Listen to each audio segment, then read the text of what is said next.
swallow in the icy mist. Shadows swallow, we can't resist. Recording the silent with every breath. In the heart of mystery, we dance with death. Bones and ashes scattered untold. Secrets in the darkness tight they hold. Chris and the team seeking the Lord. In the realm where the living touch the old.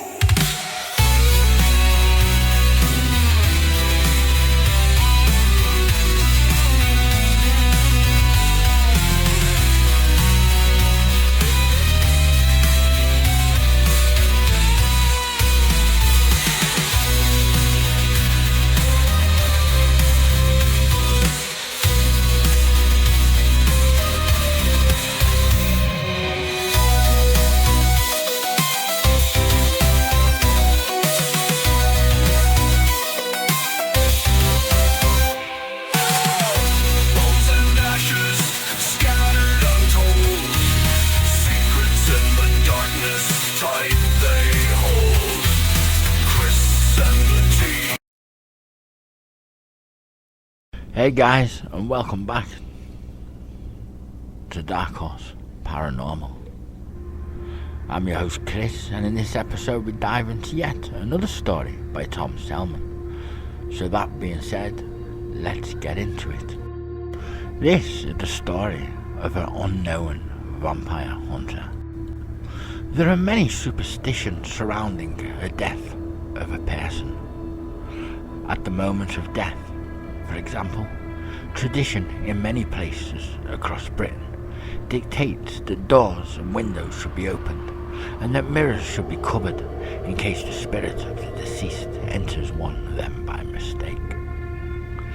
Wakes are held in many houses in the past, and they still continue in some parts of the UK today.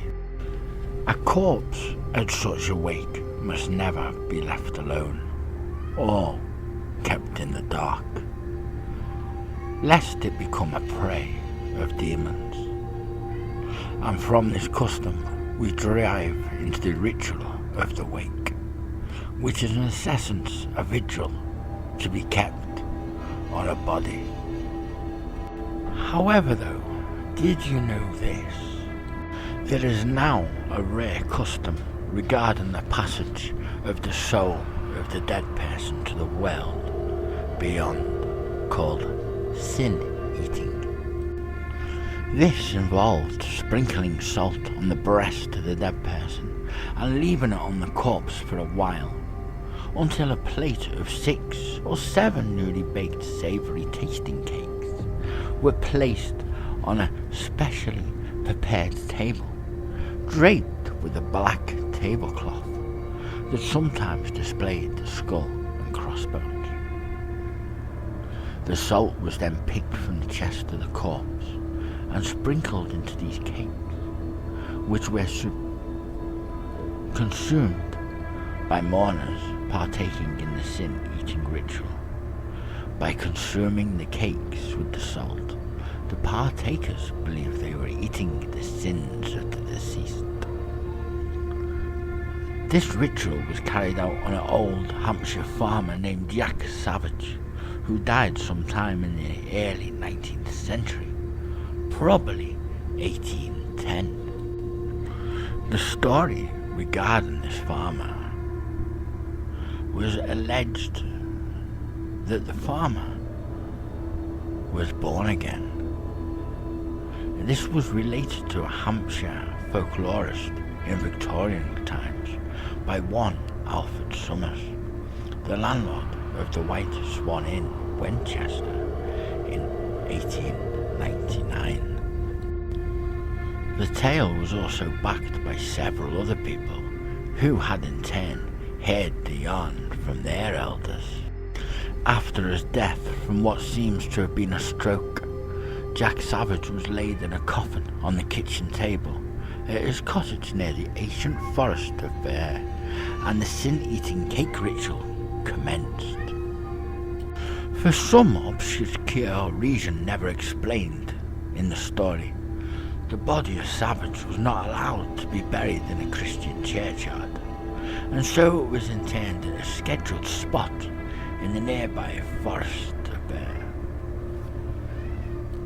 A fortnight after the burial, 2 soldiers hired by the local farmer to catch poachers were patrolling the area of the forest Bear around midnight when they caught 5 gypsies carrying out a bizarre ritual at Savage's unhallowed grave. The gypsies had dug up the coffin, bound it in 3 chains, and had attached a small crucifix to the coffin lid. The oldest gypsy told the soldiers that the man in the coffin had been rising from his grave to attack people in the area, and had bitten his granddaughter, a girl over 8 years of age. She was now delirious and being cared for back at the gypsy encampment by a man with immense knowledge of vampires named Jonathan. However, the soldiers were very sceptical of the Roman gypsy's tale, and they ordered him and the other gypsies to remove the chains from the coffin and rebury it immediately. With great reluctance, the gibless gypsies unbound the coffin, removed the crucifix from its lid, and lowered the remains of Jack Savage back into the air. They then headed back to their camp deep in Bear Forest. 3 days later, the 2 soldiers were again patrolling the farmstead near Bear Forest when they glimpsed a telephone sight of the light of the moon. A tall, thin, bony man was darting about amongst a clump of trees with the speedily ability of a spider. The figure was so fast the eyes of the soldiers were barely able to follow it. But at one point, when the eerie man kept still for a few seconds, an opening in the low clouds allowed sufficient moonlight from the lunar orb to reveal the swift prowler was none other than Jack Savage. As the military men squinted in the slivery moonshine in horrified disbelief, the ghastly-looking apparition of Farmer Savage filtered towards them. One of the men managed rapidly drew his flintlock of fire, but missed the target wildly because the ghoul zigzagged as he approached. The other slowly drew his pistol and calmly fired. There was a flash and accompanying bang, and the metal ball flew at the head of the weird-looking attacker from beyond the grave.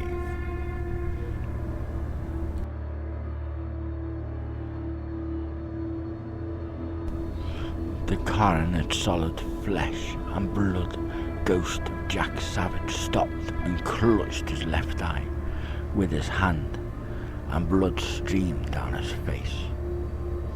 The projectile from the flintlock had destroyed the ghoul's man's left eye, and he angrily lurched at the soldier who had harmed him, a man named Ned, and proceeded to bite his neck.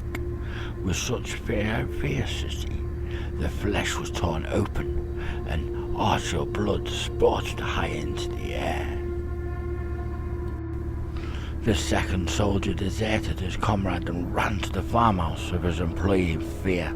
In one version of the story, the blood and body of the soldier Ned was not found, but according to another narrative, he was found beneath a hedge drained of blood, with his back snapped so the back of his head touched his buttocks.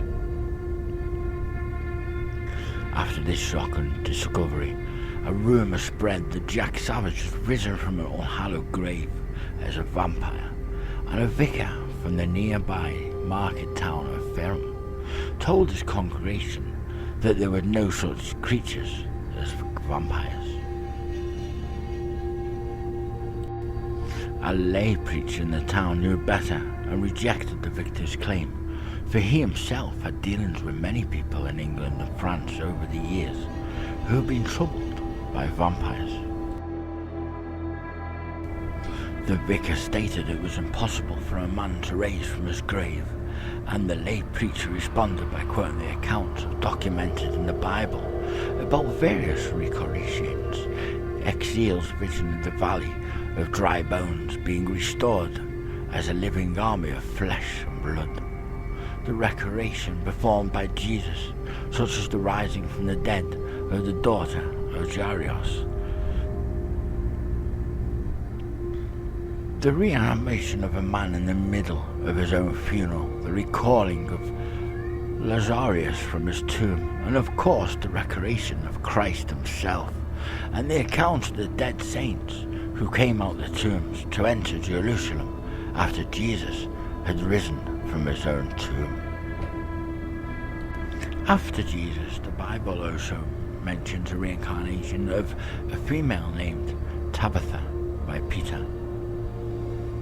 Curiosity seekers from all over southern Hampshire campaigned on Bear Forest, hoping to get a glimpse of the so-called vampire, and some were not disappointed. A bailiff from Winchester named Knapp, a local psychician named Benwell, encountered the vampire during a vigil on the southwestern fringes of Bear Forest at 2 o'clock in the morning. They had been sitting around a fire discussing the nature of the supposed bloodsucker and speculation on the reason Savage had returned as a vampire. Some believed he had led a disputous life, but those who had known Jack Savage in life believed that because he had been a reclusive outcast of the community in life, he had returned as an outcast on the realm of death. As Knapp and Belwell talked about on this subject into the night, they were startled to see a very subject of their conversation emerge from the cover of Bear Forest and stand less than 200 feet away, gazing at the fire for a minute or so. Knapp cocked his flintlock and Benwell dipped into a dry branch into the fire to use as a torch, intending to confront the vigorous-looking creature. As soon as the 10 men got onto their feet, the vampire dashed silently back into the forest. Knapp was not keen at Benwell's idea to follow the creature into its lair, and the bailiff eventually persuaded the doctor to give up the pursuit of the vampire. However, on the following evening, shortly after sunset, a little blind girl of 7 years age, named Jane Hutton, heard someone come into her bedroom. She asked who was there and received no reply. A coarse hand had stroked her face and patted her head, and a breath of body odour of the silent stranger weakened the rancid meat. Jane started to whimper when her grandmother came into her room. Under the eaves of the thatched cottage, she found the window open. The rotten stench of the mysterious intruder still hung in the air, and the grandmother, remembering the strange tales of the vampire of Bear Forest, closed the window and took the little Jane from her own room and placed her safely between her parents in their bed.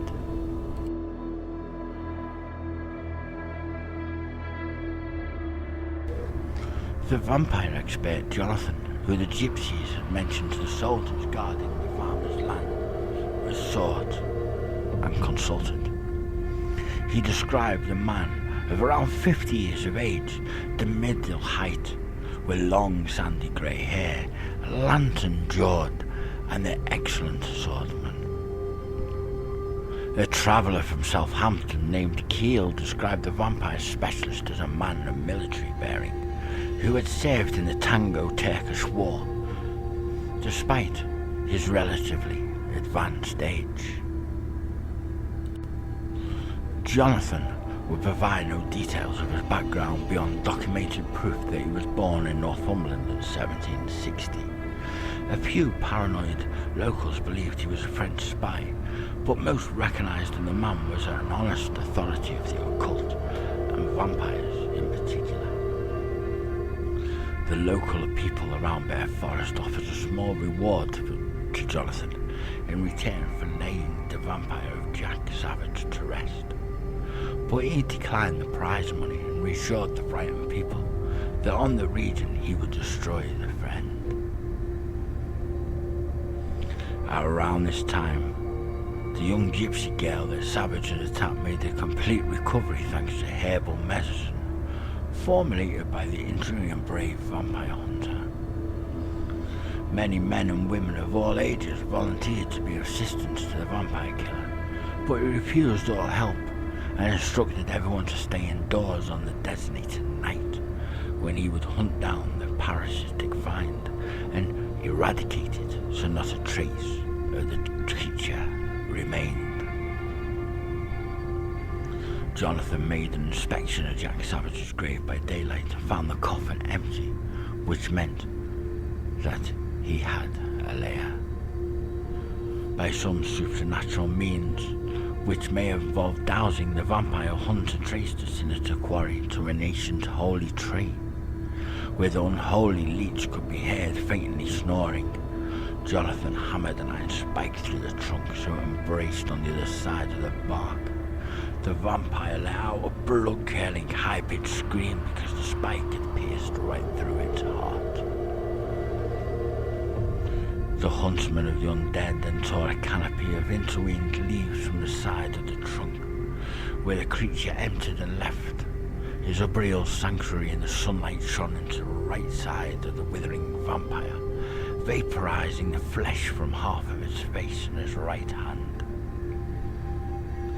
The left eye of the vampire had been shot out by one of the soldiers guarding the farmstead some time before, and the remaining eye turned red and began to bleed because the exposure to the ultraviolet light from what creature regarded as the accursed sun.